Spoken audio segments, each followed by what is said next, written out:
Alone is a side-scrolling stealth and horror game that will be on both PC and Mac.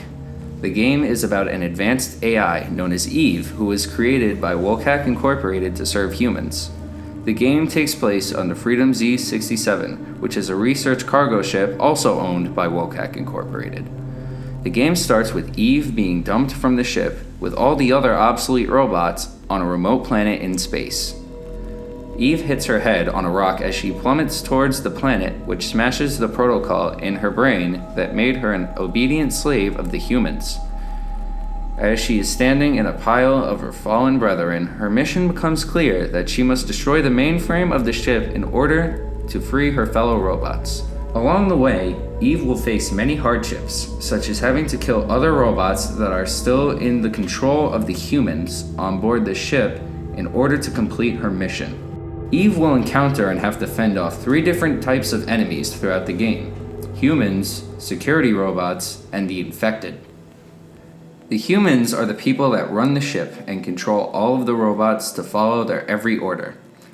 During the game, they are mainly trying to fend off the infection that is killing and taking over the crew members, as well as trying to find and kill Eve. Since Eve is a robot that is supposed to be decommissioned, they will make sure to stop her if they notice she isn't following her protocols. Human enemies will show the utmost cruelty by stomping and crushing Eve until she is nothing but bits and pieces.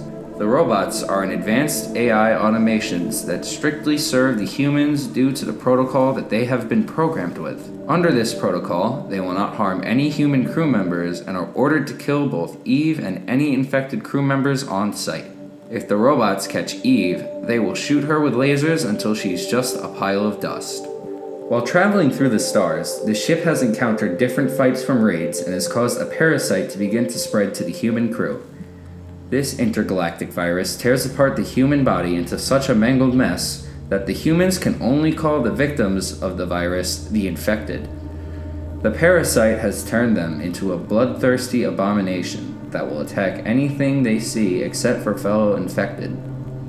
The infected are much stronger than humans and will overpower them in a fight. The infected, however, are no match for the robots on board and will be killed if they try to fight one. If the infected catch Eve, they will rip her limb from limb while letting out a blood-curdling scream. With the ship being torn apart by the many conflicts and horrors on board, you must control Eve and save your robot brethren from the oppression of the humans. To control Eve, the A key moves her left and the D key moves her right. Pressing W makes Eve jump into the air. Eve can also crouch by pressing S. E is the interaction key that does everything from opening doors, performing takedowns, and pushing crates. Left click on the mouse is used to operate any handheld object, such as throwable junk or the almighty electric shotgun. Eve will always face towards your cursor, so simply aim the cursor at what you want to hit the left click mouse to fire. Cloaking is activated by pressing the spacebar, which allows Eve to go invisible. It takes 2 seconds to activate, and then Eve will go invisible for 10 seconds, before it wears off and makes her visible again. She can use this ability to hide from enemies that are walking past her. While this is good against enemies that are roaming the entire ship, it is not as effective on enemies that are walking back and forth or enemies that are standing still. Takedown is a special mechanic designed specifically to eliminate the human enemies in the game. This will be a button mash minigame for the player to perform, and the faster they do it, the quicker and quieter they kill the human as to not get detected by other passing enemies. Takedowns are initiated from behind humans or when Eve is cloaking by pressing the E key. As players progress through the game, they will start to face more foes in both types and numbers.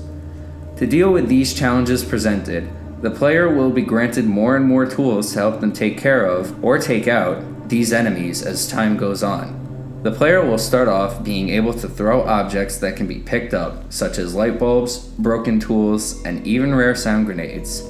These sound-producing objects will create a distraction and distract most things that you will run into, and sometimes lure your enemies into taking each other out. The player can also perform environmental kills, using things like metal cargo containers that you can push or drop onto enemies to kill them. Next, you will get a stun baton that can be used to knock out humans and infected temporarily. About halfway through the game, you gain access to a small handgun with a silencer on it.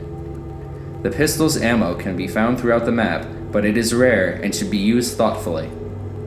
The goal here is to keep the stealth aspects of the game while giving the player multiple ways to deal with situations, some more violent than others.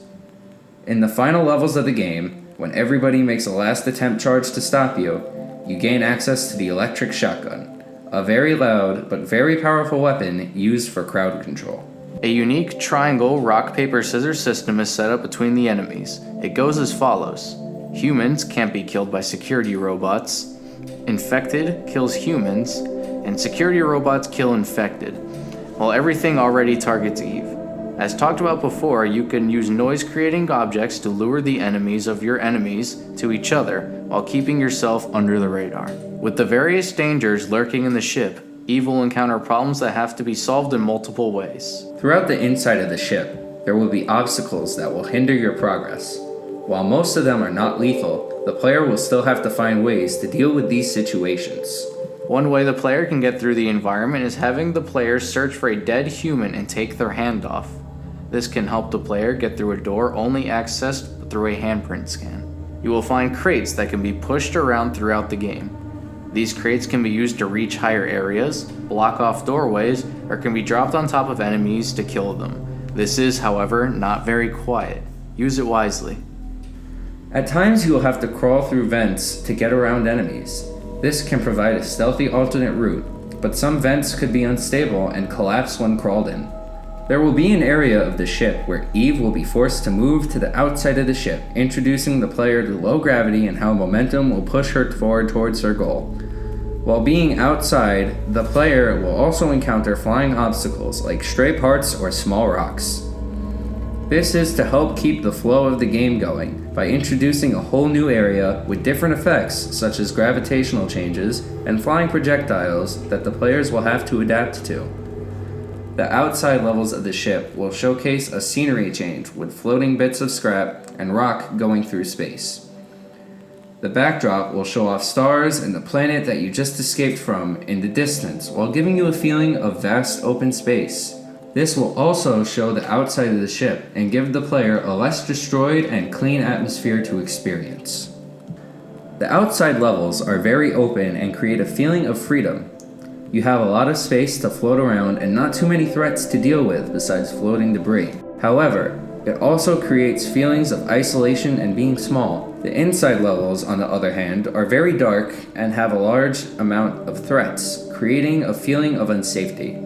This makes the Z-67 in general a very gloomy and terrifying place. The spaceship has been in use for a long time and has seen many years of wear and tear. A lot of the ship's lights flicker and some don't even turn on at all. Broken machinery and mangled robots are scattered around the rooms and the hallways.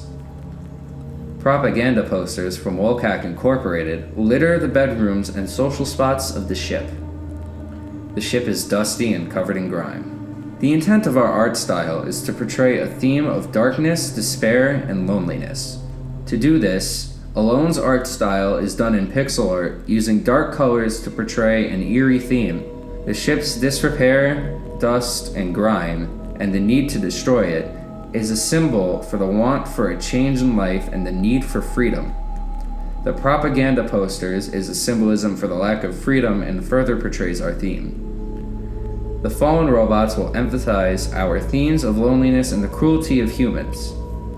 But visual effects won't be the only way we will be portraying the terrifying space environment, as we will also be using audio to instill the horror element. To further build upon the themes and colors, the soundtracks we chose are mostly mixes of different environmental sounds like the faint sound of the ship's engine, pieces of the ship crumbling down, and the loud clattering noises of metal striking metal inside the massive ship. Besides the environmental sounds, we'll be looking to hire somebody to work on an ambient track for the game. The music you are listening to in this video is created by C418. We believe his music captures the feeling of the game perfectly, and an audio track like his will further enhance the experience we are trying to provide. To add on to some of the horror elements of the game, there will be high-intensity music during situations where the player is in danger. Alone is a story of freedom and liberation, with diverse and unique mechanics that give players more dynamic choice on how to handle each situation. With plenty of scares, kills, and stealth, we hope that our game is truly something that all fans of horror games can enjoy.